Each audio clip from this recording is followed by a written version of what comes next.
naghugas kami si Inday.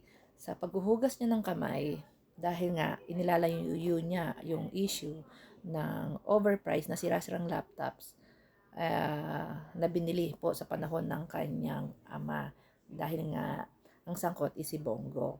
So ang sabi niya kasi dito, imbestigahan daw si Saldico dahil sa kagustuhan niya makaganti yata kay Saldico, nagigil siya. Is pinahamak niya rin yung sarili niya. No, ang sabi niya is si Bongo daw ang bumulong dito kay Saldico tsaka dito sa dating DepEd Secretary.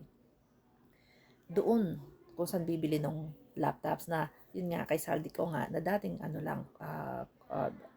contractors tapos naging laptop supplier na. Ang nakalimutan ni Inday is panahon ng tatay niya nung binili yung mga laptops. Aprobado.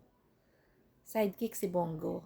Si Bongo ang bumulong doon sa DepEd Secretary that time na ibigay kay Saldico yung project na yun, yung programa na yun.